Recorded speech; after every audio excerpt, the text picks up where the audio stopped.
نحمد و نصلی علی رسول الکریم اما بعد فاعوذ باللہ من الشیطان الرجیم بسم اللہ الرحمن الرحیم السلام علیکم ورحمۃ اللہ وبرکاتہ۔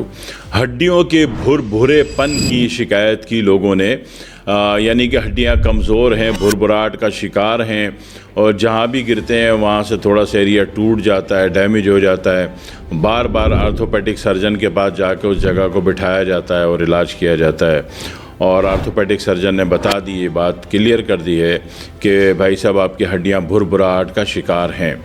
تو آپ کی ہڈیاں بھربھراہٹ کا شکار ہوئیں کیوں؟ اس کے سارے فساد کی جڑ آپ خود ہیں، ٹھیک ہے نا۔ وہ آپ نے وہ نانی دادی کے بتائے ہوئے نسخے جو دیسی گھی والے تھے وہ تو آپ نے چھوڑ دیے، سرسوں کے تیل والا کام آپ نے چھوڑ دیا، ٹھیک ہے نا۔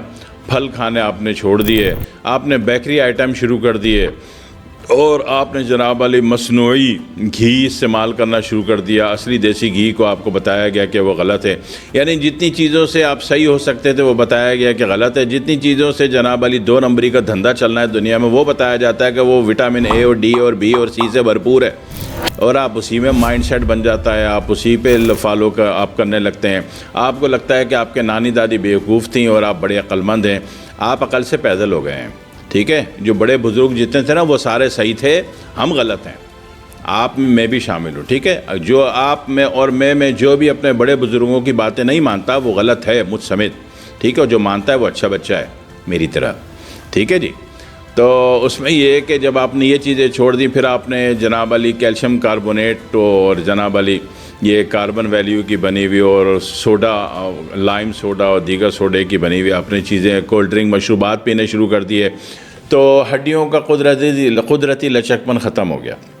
یا آپ نے ایسی دوائیں کھانی شروع کر دیں جس میں جناب علی ساری کی ساری کیلشیم کاربونیٹ سے بنی ہوئی اور عام طور پر بنی ہوئی ہوتی ہیں، ساری ٹیبلٹس اسی سے بنتی ہیں۔ تو اس سے بھی کیا ہو گیا کہ ہڈیاں خشک ہو گئیں، خشک ہونے کے بعد ان کی طری زندگی ختم ہو گئی۔ جب جس چیز میں پانی نہیں ہے، اللہ تعالیٰ نے فرمایا تو وجعلنا من الماء کل شیء حی، تمام چیزوں میں حیات، زندگی ہم نے پانی سے دی ہے۔ تو جس چیز میں پانی ختم ہو گیا، خشک ہو گئی، تو پھر اس نے ٹوٹنا پھوٹنا ہوتا ہے، اس نے بھربھرا ہونا ہوتا ہے، اس نے گر جانا ہوتا ہے۔ تو اپنی غذا سب سے پہلے صحیح کر لیجئے، اپنی نانی دادی کے کھانوں پہ، نسخوں پہ غور کر لیجئے۔ آپ بے شمار باتیں کرتے ہو کہ فلانا فلانا فلانا، اپنی نانی دادی سے کبھی نہیں سنا ہوگا وٹامن اے کم ہے، وٹامن بی کم ہے، وٹامن ڈی کم ہے، وٹامن ای کم ہے، یہ کبھی سنے تھے نانی دادی سے؟ کبھی بھی نہیں سنے تھے، اور ان کے 18 بچے تھے، اور آپ پڑھے لکھے باشعور ہو گئے اور آپ کو 1.5 بچہ نہیں ہو رہا۔ نتیجہ یہ کہ آپ غلط ہو، بڑے بوڑھے صحیح تھے سارے، ٹھیک ہے۔ تو یا تو اللہ اور اس کے رسول کے طریقے پر آ جاؤ، یا اپنے بڑے بزرگوں پر آ جاؤ، یا اپنے علماء کے قدموں میں جا کے بیٹھو، ان کے مشورے سے زندگی گزارو۔ علماء آپ کے کوئی بھی ہوں، آپ کے علماء شیعہ ہیں، سنی ہیں، دیوبندی ہیں، بریلوی ہیں، اہل حدیث ہیں، آغا خانی ہیں، بوری ہیں، جو آپ کے علماء ہیں، ان میں سے جو بھی آپ ان کے قدموں میں بیٹھیں، ان سے مشورہ کریں، تو آپ کی زندگی اچھائی پر آ جائے گی، آپ نیگیٹیوٹی سے بچ جاؤ گے۔ آپ نے بڑوں کو چھوڑ دیا، علماء کو چھوڑ دیا، اللہ رسول کو چھوڑ دیا، تو پھر آپ کا بیڑا غرق ہونا پکا۔ اس سے دنیا کی کوئی شکتی شمتا آپ کو روک نہیں سکتی، ٹھیک ہے۔ پھر من گھڑت فرضی دوائیں کھائی جاؤ، پیسے برباد کیے جاؤ، مرض کو بڑھائی جاؤ، تو یہ فالٹ کے ذمہ دار ہم خود ہیں۔ ہمارے بڑے بوڑھوں نے ہمیں نہیں کہا تھا کہ ان چکروں میں پڑو، ہم نے ناقدری کی اپنے بڑوں کی، اپنے علماء کی، تو نتیجے میں پھر ناقدری کو ہم کو بھگتنا، اور ہم بھگت رہے ہیں، ٹھیک ہے۔ پہلے کدھر اتنے ڈائلسس سینٹر ہوتے تھے؟ کچھ نہیں ہوتا تھا، ویڈیو سینٹر ہوتے تھے، ہر گلی کے کونے میں ایک VCR کی ویڈیو ملتی تھی، وہ منگل والے دن ایک ویڈیو، ایک اس کی کیسٹ لگا دی، ایک فلم دیکھ لی، امیتابھ بچن کی، وہ چھٹی۔ ابھی تو جناب علی وہ ہر گلی کے کونے میں وہ ویڈیو والے تو غائب ہو گئے سارے کے سارے، اور ابھی وہ ڈائلسس سینٹر کھل گئے۔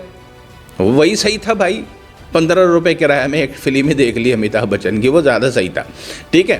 لیکن جو اب ہو رہا ہے یہ غلط ہو رہا ہے، یہ بد اعتدالی کا نتیجہ ہے کہ ہر گلی کے کونے میں ڈائلسس سینٹر کھلتے جا رہے ہیں، اور اتنے کھلتے جا رہے ہیں، اتنے کھلتے جا رہے ہیں، اتنے کھلتے جا رہے ہیں کہ بات نہیں کرو، ٹھیک ہے۔